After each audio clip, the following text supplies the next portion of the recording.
আমার ক্লাসে সবাইকে স্বাগত। আশা করি তোমরা সকলে খুব ভালো আছো। আজ আমরা চিহ্নের সাহায্যে অধক্রমে সাজাই। অধক্রমে সাজাই মানে কি, বড় থেকে ছোট সাজাতে হবে।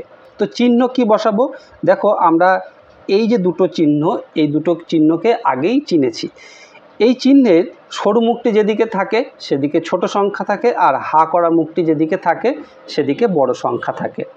তো এই চিহ্ন দিয়ে কীভাবে আমরা বড় থেকে ছোট সাজাবো? ধরো আমরা চারটি সংখ্যা নিই, 45,212, 42,335, 46,211, আরেকটি সংখ্যা নিই 41,152। তো এই চারটি সংখ্যাকে আমরা যদি বড় থেকে ছোট সাজাই তাহলে সবচেয়ে বড় সংখ্যাটিকে প্রথমে আমাদের লিখতে হবে। সবচেয়ে বড় সংখ্যা এখানে দেখো 46,211, তাহলে আমরা 46,211 প্রথমে লিখে নিলাম।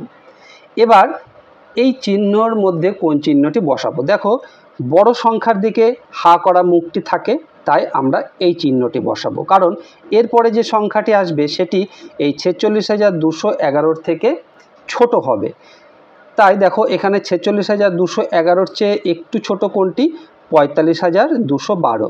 আমরা লিখি 45,212।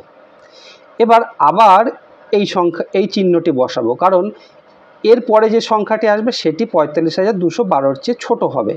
সেটি কোনটি? দেখো, 42,315, 42,335, 42,335। তো এটি আমরা লিখলাম 42,335। এবার আবার এই চিহ্নটি বসাবো, কারণ 42,335-এর থেকে একটু ছোট সংখ্যা এখানে বসবে, তাই সরু মুখটি ছোট সংখ্যার দিকে থাকবে।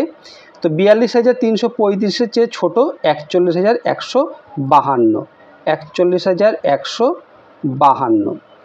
এইভাবে আমরা বড় থেকে ছোট অর্থাৎ অধক্রমে সাজিয়ে ফেললাম চিহ্নের সাহায্যে।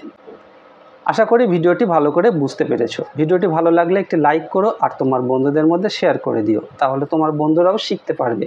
আর এই রকম ভিডিও আবারও পেতে চাইলে চ্যানেলটি অবশ্যই সাবস্ক্রাইব করে রেখো। খুব ভালো থেকো, দেখা হবে আবার পরের ভিডিওতে। ধন্যবাদ।